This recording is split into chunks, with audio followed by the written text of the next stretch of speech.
Hey, what's up, y'all? Check out my new shirt.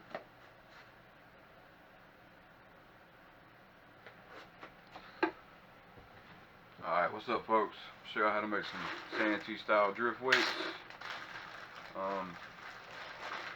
Gotta go buy you some paracord.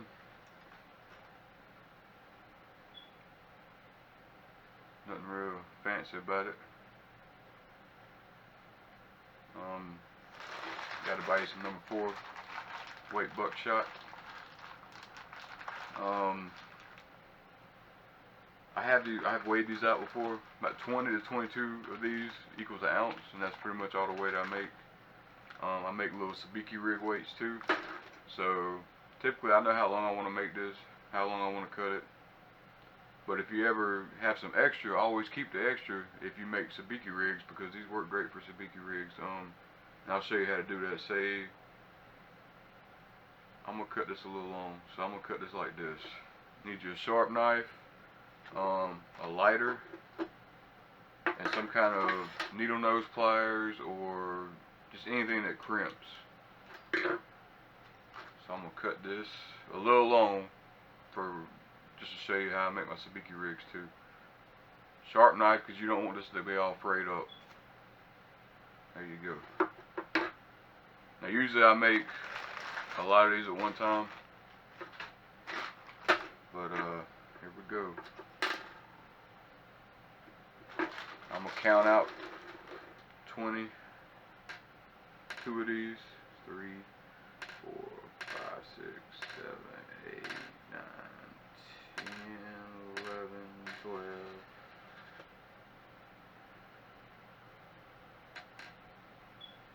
13, 14, 15, 16, 17, 18, 19, 20, 21, 22. Now usually when I make these, I'll actually have the ones I've already made like this, and I'll put these right here, and I'll go ahead and count out 4, 5, or 6 of them. It just makes it go a little quicker. But here we go. So you're gonna take this in, and you see how it's kind of frayed a little bit. If you keep loading these up, hold on, I messed up. I'm gonna show you what to do first. You're gonna light this up. You're gonna make your starting end. You're gonna get it to where it starts forming a little like that right there, where it's melted. You take your thing and you do like that, and you're gonna make it it's just gonna be melted right there. Now watch out when this is hot. You touch it with your hand, it'll stick to your finger and burn you. Anyway, now you go to the other end. You see how it's frayed a little bit? If you keep loading these balls in like this right here, this is just gonna keep getting more frayed and more frayed. So what I do is I spread it out a little bit like that, and I just barely light it, kind of like you do with a frayed rope. Same way, you know, not too much, just a little bit. Make it all one piece.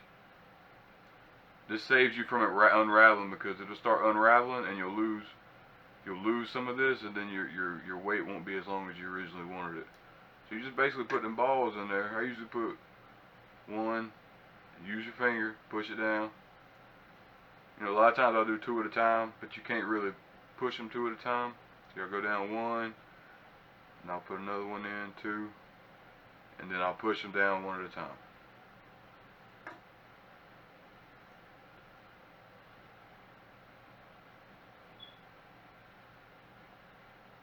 You know, once you do a couple of these, you start getting fast at it.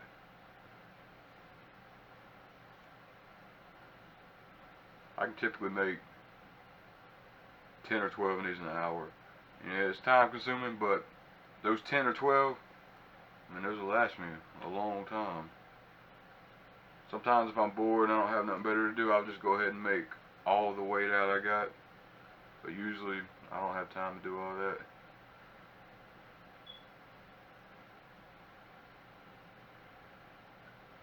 So you try and do them 2 at a time and get fancy with it, it don't work out as well. So I always just do one, then the other.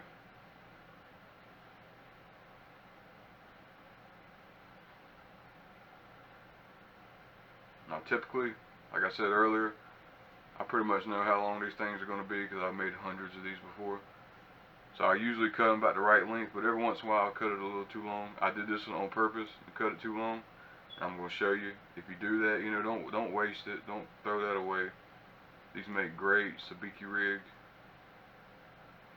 You know, to put on the end of your sabiki rig, which I'll do a video to show you how to do it, how to make those too. I mean, you can make these as long as you want to. Some people like to make these longer. You know, I've come to find out that the longer ones just don't work as well for me. They get hung up easier. So like I said, I like to make mine about an ounce. Now if I'm in a river situation and an ounce ain't enough, I'll clip 2 of these on together.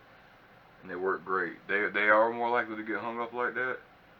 But, you know, you gotta do what you gotta do. But typically everywhere I fish, you know, I don't fish crazy current situations. I do every once in a while, like if we have a big flood or something, the rivers get flooded out. You know, maybe you'll need it then, but typically one of these right here will be plenty for me to drift with, anchor with, anything I want to do. Now see, I made that one long on purpose, like I said before. So I'm gonna cut where the last ball is. I'm gonna cut up a little ways. Oh, that one flew out. Typically I like to use scissors to do this with, but some reason I lost my scissors, so I don't know where they are. So you don't want it to be like that. That's not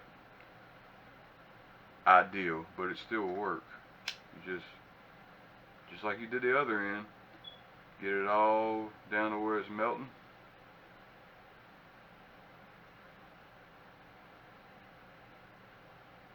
Like that right there. Take your pliers and voila. Now that one looks a little funky because it was all frayed, but it works the same. It don't make a difference. We ain't trying to be fancy here. This ain't bass fishing. So, and this is gonna work great. Now I got this little piece left over. I'm gonna do the same thing I did earlier. I still have this end burnt, so I'm gonna leave that end burnt to slide them in. I'm gonna secure this in.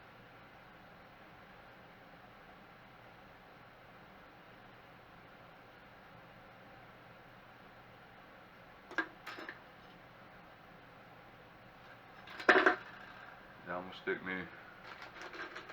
You know, you make these whatever size you want. You know, I got different situations where I got different size ones. You know, if I'm running a sabiki rig off the bank, I'm going to be running a cork. So I only want, you know, 3 or 4 balls on this.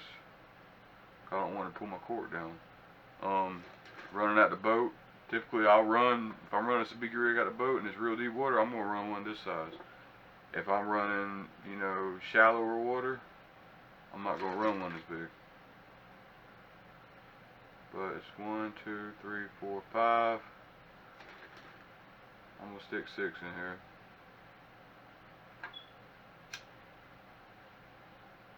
Burn it off.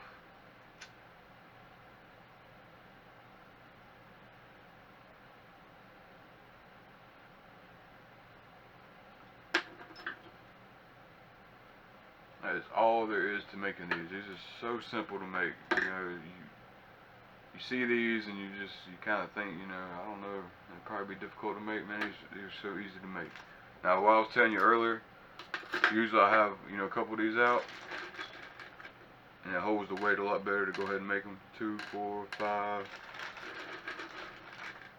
6, 7, 8, 9, 10, 11, 12, 13, 14, 15, 16, 17, 18, 19, 20, 21, 22. Now sometimes you'll cut your cord too short and you can only fit maybe 18 or 19 in there. Just go ahead and make it. It'll be alright. It ain't going to make that much difference. You know, it ain't going to be perfect every time. Unless you actually took the time to measure them out.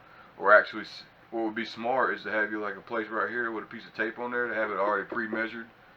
Because you're going to want this is going to end up being shorter than you originally measured it. Say you measured this, I don't know, say this is 8 inches, I don't know, but we'll just say 8 inches. But when you get done with it, it's ended up going to be probably about 7.5, 7 inches. But you would have that figured out already, have a piece of tape here. That way you could put your paracord down there, pre-cut it and it'd be bright all the time, but you know, I don't do that. But it is what it is. Thank y'all for watching. Good luck.